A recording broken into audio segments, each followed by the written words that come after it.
২০২৬ বিশ্বকাপের সূচি ও ড্র চূড়ান্ত হওয়ার পর ফুটবল ভক্তদের পুরো মনোযোগ এখন টিকিট সংগ্রহের দিকে। কিন্তু প্রথম রাউন্ডে যেই দামে টিকিট বিক্রির কথা জানিয়েছিল ফিফা, তা থেকে অবস্থান পাল্টে ফেলেছে তারা। টিকিটের অতিরিক্ত দাম নির্ধারণ নিয়ে ক্ষুব্ধ ইউরোপের ফুটবল ভক্তরা। তাদের তীব্র সমালোচনার মুখে টিকিট মূল্য কমানোর ঘোষণা দিয়েছে বিশ্ব ফুটবলের সর্বোচ্চ সংস্থাটি।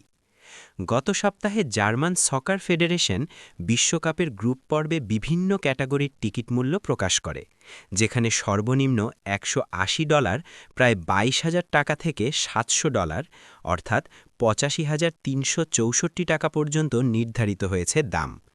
এছাড়া ফাইনাল ম্যাচের টিকিট সর্বনিম্ন $4,185 প্রায় $5,11,000 টাকা এবং সর্বোচ্চ $8,680 অর্থাৎ $10,58,000 টাকা। তীব্র বিরোধিতার পর ফিফা বলছে, ফাইনাল সহ প্রতিটি ম্যাচে নির্ধারিত সংখ্যায় $60 দামের টিকিট পাওয়া যাবে। সেই সুবিধা পাবে বিশ্বকাপ খেলবে এমন দেশগুলোর ফেডারেশন। নিজেদের অনুগত সমর্থকদের মাঝে সেসব টিকিট বণ্টন কিভাবে করবে তা সংশ্লিষ্ট ফেডারেশনগুলো দেখবে। 750টির মতো $60 মূল্যের টিকিট নিতে পারবে। এই টিকিট মূল্যের ক্যাটাগরিকে সাপোর্টার এন্ট্রি টায়ার নামে উল্লেখ করেছে ফিফা। 2026 ফুটবল বিশ্বকাপের ম্যাচ হবে 16টি শহরে। এর মধ্যে যুক্তরাষ্ট্রের 11টি ন্যাশনাল ফুটবল লিগের মাঠ, কানাডার 2টি এবং মেক্সিকোর 3টি ভেন্যুতে খেলা হবে। তবে নাটকীয়ভাবে এমন সিদ্ধান্ত বদলের নেপথ্য কারণ জানায়নি ফিফা। তারা বলছে, জাতীয় দলকে সমর্থন দিতে ভ্রমণ করা সমর্থকদের সহায়তার লক্ষ্যে টিকিট মূল্য কমানো হয়েছে।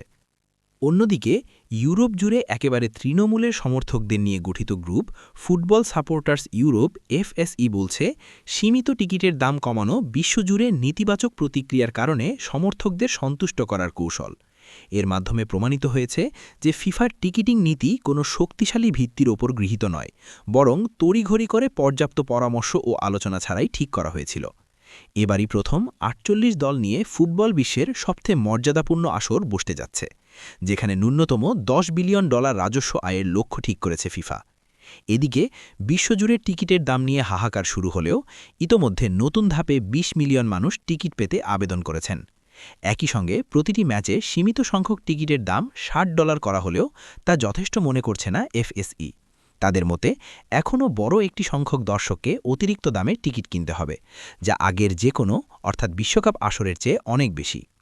7 বছর আগে বিশ্বকাপের স্বাগতিক হওয়া নিয়ে বিডিংয়ের সময় প্রথম রাউন্ডের টিকিট সর্বনিম্ন $21 করার কথা জানিয়েছিল যুক্তরাষ্ট্র সরকার কর্তৃপক্ষ, কিন্তু এবার সর্বনিম্ন দাম রাখা হয় $60 করে। তাও সেটি প্রতিটি ম্যাচে প্রযোজ্য নয়। বিশেষ করে আর্জেন্টিনা, পর্তুগাল, ব্রাজিল কিংবা ইংল্যান্ডের মতো পরাশক্তি দেশের ম্যাচে টিকিটের সর্বনিম্ন দাম $265 নির্ধারিত হয়। এর বাইরে প্রতিটি স্টেডিয়ামে সর্বনিম্ন দামের টিকিট বরাদ্দ করা হয় স্টেডিয়ামের ধারণ ক্ষমতার মাত্র 8%। ফলে প্রতিযোগী দেশগুলোর সমর্থকদের জন্য বিশেষ সুবিধা না রাখায় তীব্র সমালোচনা শুরু হয়। 15 দিনে 15 কোটি টিকিটের আবেদন পেল ফিফা। আসন্ন ফুটবল বিশ্বকাপকে ঘিরে উন্মাদনা যে কোথায় গিয়ে পৌঁছেছে তার বড় প্রমাণ দিল ফুটবলের সর্বোচ্চ নিয়ন্ত্রক সংস্থা ফিফা। মাত্র 15 দিনের মধ্যে বিশ্বকাপের টিকিট কিনতে আবেদন পড়েছে প্রায় 15 কোটি। সম্প্রতি এমন তথ্যই জানিয়েছে ফিফা সভাপতি জিয়ান্নি ইনফ্যান্টিনো। সোমবার দুবাইয়ে অনুষ্ঠিত ওয়ার্ল্ড স্পোর্টস সামিটে ইনফ্যান্টিনো জানান, বিশ্বকাপের জন্য মোট 6-7 মিলিয়ন টিকিট বিক্রির পরিকল্পনা রয়েছে। কিন্তু প্রথম 15 দিনেই প্রতিদিন গড়ে 1 কোটি করে টিকিটের আবেদন এসেছে। ইনফ্যান্টিনোর ভাষায়, বিশ্বকাপের প্রায় 100 বছরের ইতিহাসে ফিফা মোট 4,40,00,000 টিকিট বিক্রি করেছে। আর এবার মাত্র 2 সপ্তাহেই এত আবেদন এসেছে যে চাইলে 300 বছরের বিশ্বকাপ আয়োজন করা সম্ভব। টিকিটের উচ্চমূল্য নিয়ে সমালোচনার মুখে পড়লেও ইনফান্তিনো তার যুক্তি সহকারে ব্যাখ্যা করেন। তার মতে, বিপুল চাহিদা অর্জনকারী দেশগুলোর সমর্থকদের জন্য $60 বিশেষ টিকিট ক্যাটাগরি চালু করা হয়েছে। ফিফা সভাপতি জানান, সবচেয়ে বেশি টিকিটের আবেদন এসেছে যুক্তরাষ্ট্র থেকে, এরপর রয়েছে জার্মানি ও যুক্তরাজ্য থেকে। বিশ্বকাপ থেকে অর্জিত রাজস্ব বিশ্বজুড়ে ফুটবলের উন্নয়নে বিনিয়োগ করা হয় জানিয়ে তিনি বলেন, ফিফা না থাকলে বিশ্বের প্রায় 150টি দেশে ফুটবল থাকত না। বিশ্বকাপ থেকে পাওয়া এই অর্থই বিশ্বব্যাপী ফুটবলে ফিরে যায়।